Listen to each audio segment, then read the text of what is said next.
Alright guys, welcome back to another weekend here at Two Eagles Garage.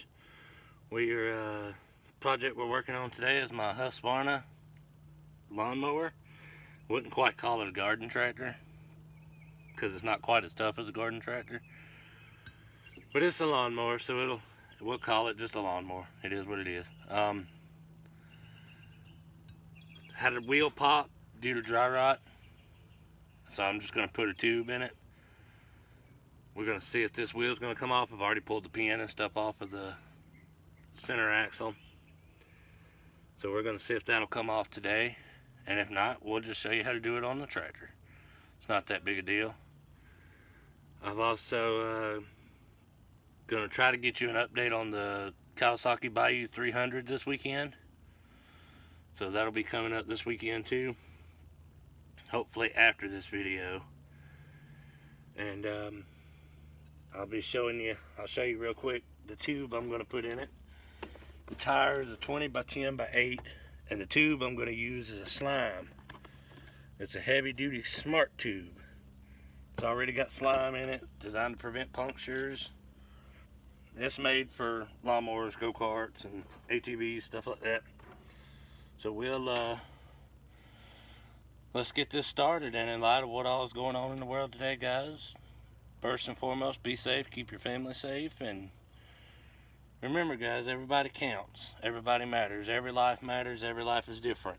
You know, we're not meant to see life in the colors of black and white.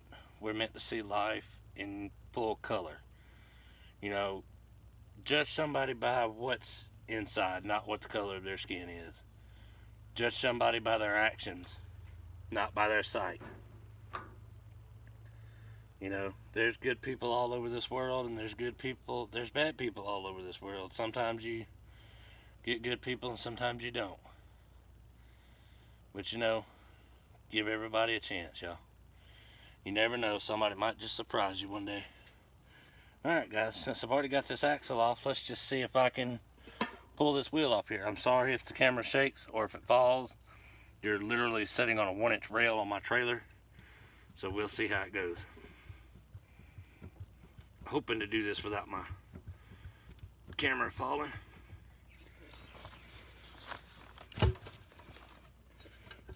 And I know I could do this with it on the lawnmower, but it'd be much easier to do it if I can get it off here. Because like I said, my lawnmower's still on the trailer.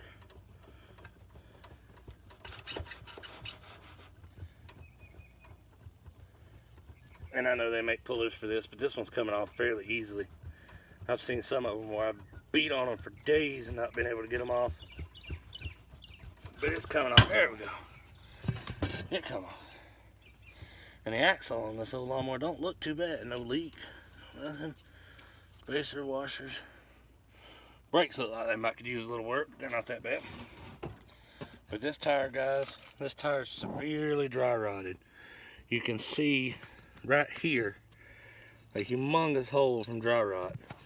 I mean, this tire could probably use replacing, but I use this lawnmower basically like a bush hog. That's all there is to it. So I'm not spending a whole lot of money on it. So we're doing this on the cheap. And I put slime in this tire previously, so I want to see what the inside of this tire looks like. Let's see if I can get you guys a better position here of what I'm doing. Get a better view. I think that there is going to work perfect. We'll slide you in a little bit more. And guys, a while back, some of you remember, I did a review on the 24-inch tire spoons from Harbor Freight, but never got around to making a video showing how to use them. I'm going to show you how to use them in this video on this lawnmower tire. Now keep in mind, I changed all 4 of my Mustang tires with these things by myself with no help. So they're not that hard to use. But you want to make sure you pop the rim off of the tire off the rim. Make sure it's popped off on both sides. Yep. And we'll do it on this side. You take this end right here, flat end. It's for popping the tire off. Make sure you push this side of the tire down so you can lift it up over the edge of the rim. And typically you can take a hammer or something and beat it around. I like to take 2 of these tire spoons and just work my way around. It's a little less shocking on your tools, and it's a little less effort. And these are different thicknesses. One of these tire irons is thicker than the other, but I presume that's so you can do exactly what I'm doing with them. I just tend to put the thicker one in, the thinner one in first. So we'll swap these bars out real quick. Get that thinner one out of there. Now I can take this thinner one over here, jam it in there pretty good, and it'll pop it out just like that. That'll allow me to get a better bite with my other bar. Now I'm pull this one back out and move my way on around. And guys, I'm not gonna pop this whole tire off this rim unless I absolutely have to, because I'm just putting a tube in it. So there's no need to pop the whole thing off the rim. And you do have to use a little force behind these guys. You see it is bending a little bit, but that's tire changing for you guys. You know, it's not meant to be done easy or everybody would do it. And because I'm putting a tube in this tire, I'm not too worried about messing up the bead on it or worried about sealing the bead or anything like that. You can see, less than 5 minutes, your rim is off. And yeah, I'll be able to put the inner tube in there like that. And I should have taken it off from the other side because the valve stem is on that side. And you'll see why in just a minute. Let me get this inner tube opened up. And I'm gonna take my pocket knife and cut that old valve stem off too.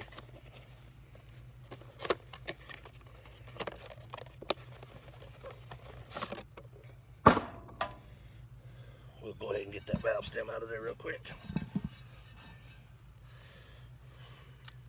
And guys, I'm gonna tell you ahead of time, if you're thinking of putting slime in your tire for dry rot, most people already know this. I figured I'd give it a try just because I was trying to avoid having to do this. Slime does not work for dry rot. It will not seal dry rot at all. So don't waste your time. Don't bother messing with it. There's no point.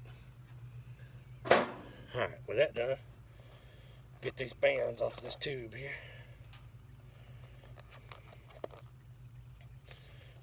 And guys, those tire irons are great.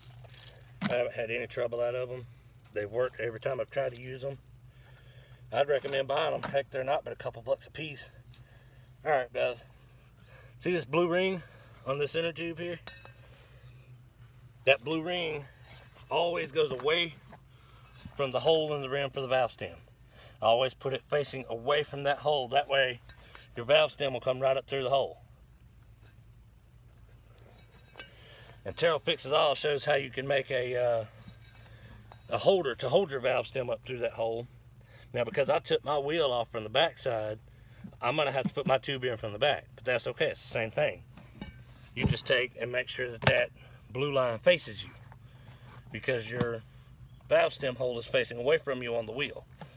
So make sure you put it in right, guys. It'll tweak your valve stem around and it'll cause it to leak. And I really should have cleaned this tire up before doing this, but like I said guys, it's not that big a deal. It's just going on an old tractor I use for a bush hog. But this tube has a sealant inside it already that will seal it if it gets any punctures in it, so I'm not too awful worried about that. Make sure you get your valve stem down in there good so you don't tear it. You want to get your wheel up through here. Now guys, whenever you're putting this back on here and using these tire tools like I have, you have to be extra careful not to stab your inner tube with your tire tools, because you will stab it, you will put a hole in it. Don't ask me how I know that. Make sure you've got your valve stem and your wheel oriented in the right directions so that they will fit along with one another, so that they'll play nicely together. Sometimes they will, sometimes they won't. Like that. 1 second, guys. Having large hands for this does not help either, by the way.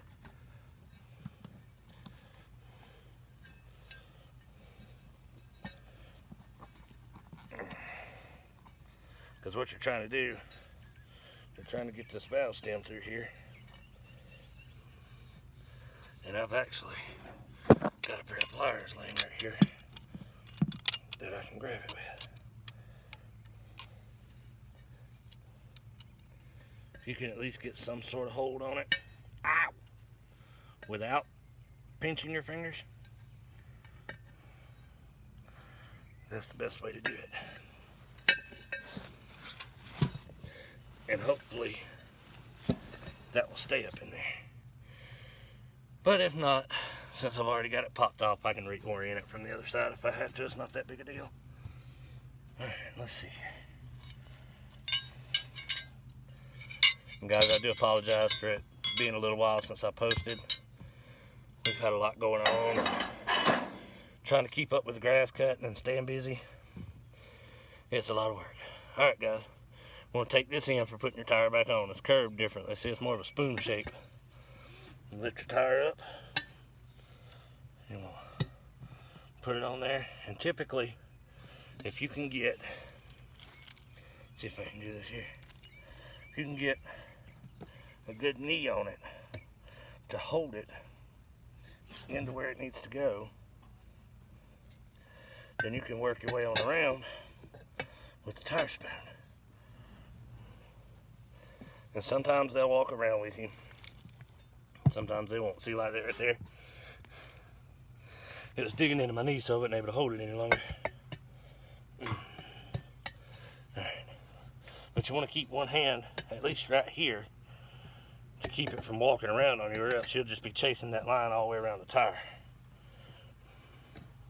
And then once I get this to a certain point, I can take a little bit of a bigger bite out of this over here and get it to sink down in there a little bit. Once again, guys, remember, watch the inner tube, because if you catch that inner tube, you will be doing this all over again. And don't let these things pop up and smack you in the face, because they will. I've had several of these. Of course, I used to do it with old lug wrenches growing up. We just used lug wrenches and screwdrivers because we didn't have neat little gadgets like this growing up. Well, we did, but they were so expensive and out of price we couldn't afford them.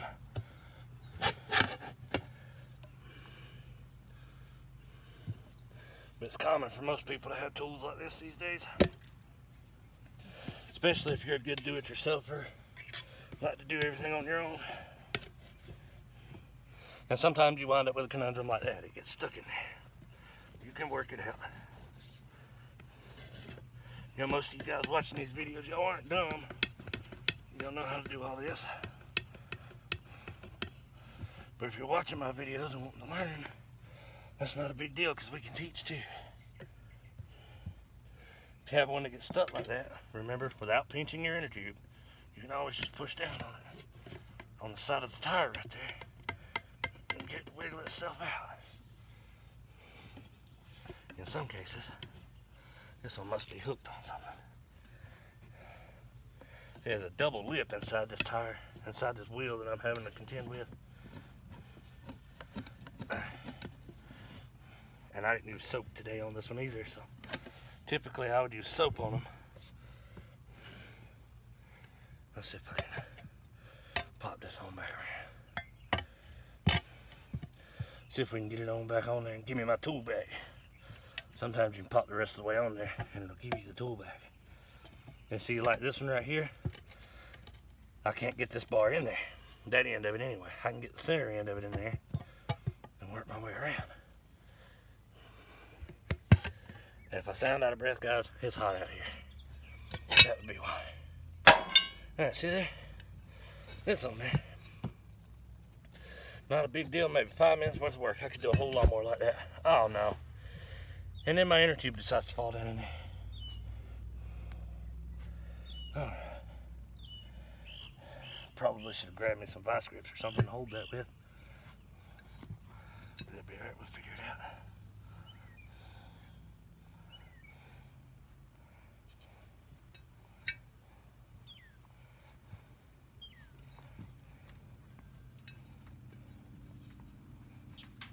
But this is how you do this, guys. You just gotta work your fingers around in here.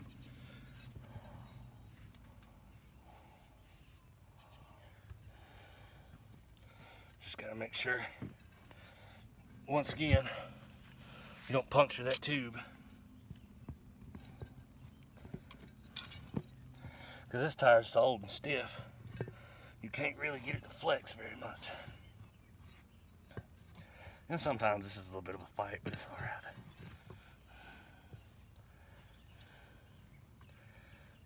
I'll get it eventually. You guys just be patient with me here. Been a while since I've done a tube. See if I can get myself a little leverage on it here.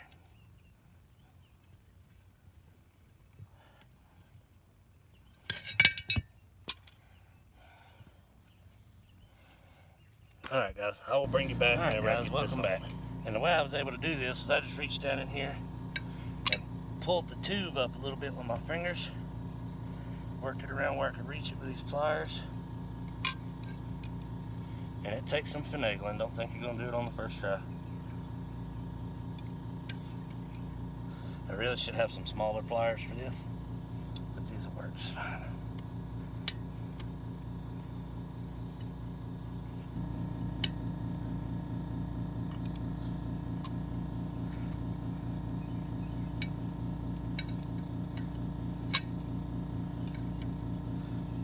That's why I left the cap on it, because I don't mind messing the cap up. I have more of those. I don't have more inner tubes.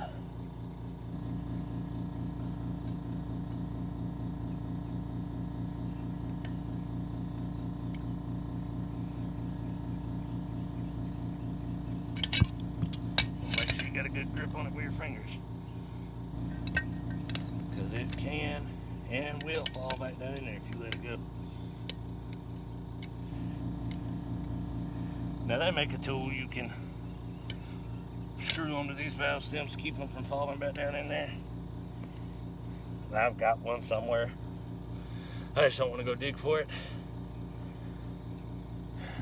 Terrell Fixes All shows you how to make one.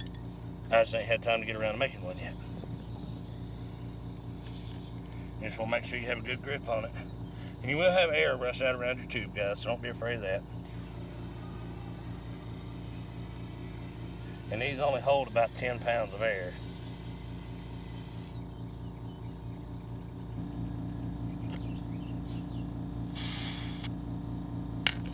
See, what you want to do is you want to make sure you get all that air out of your tube. See, like that right there? I'm going to have to grab that tube and pull it back up. And the air leak you hear is my air hose, that's not the tube.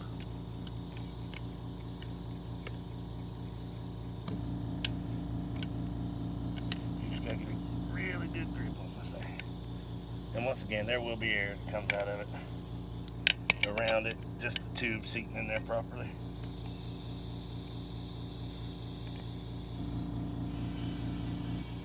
There we go. Guys, another thing to check the hole around where the tube is going to go. Make sure there's not anything in there that's going to cut the tube or anything like that. Because once again, you don't want to be doing this again.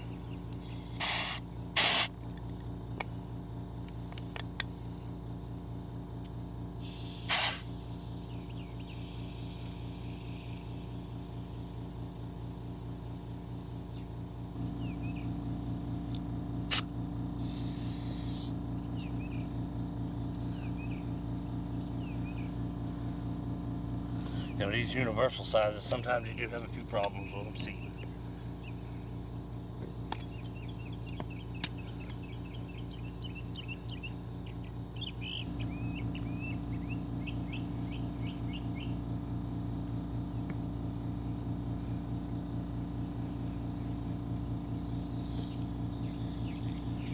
doesn't help that I had this kind of air hose on my air compressor.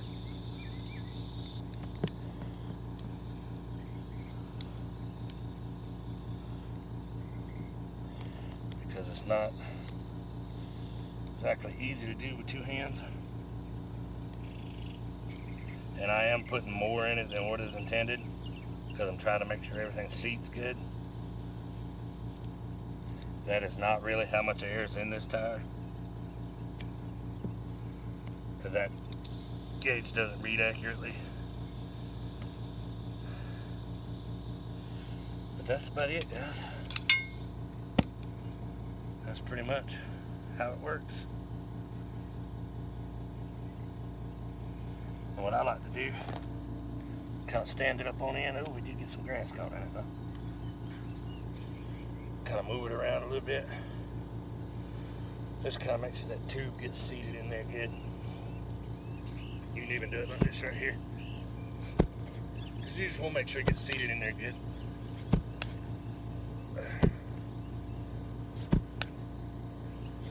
And the reason this tire is bulged out so much on the sides is because I run it flat. I run it on a flat in order to load it back up on the trailer. It was the only choice I had at the time. But alright, guys, thank you for spending well, I guess before I sign off, I better say that when you put this back on, put some anti-seize on the axle, because if it rusts up, you will not get it back off. You will beat and beat and beat, and it'll take you a while to get it off before you get it off. But I think you guys know how to put the tire on and off of a lawnmower, and it's very model specific. In case you're wondering what this mower model is, it's a Husqvarna YTH 2148. That's about it, guys. This is going to be Two Eagles Garage signing off for another day of good work in the shop and being just a good home mechanic, guys. Y'all have a great weekend. Thanks for watching.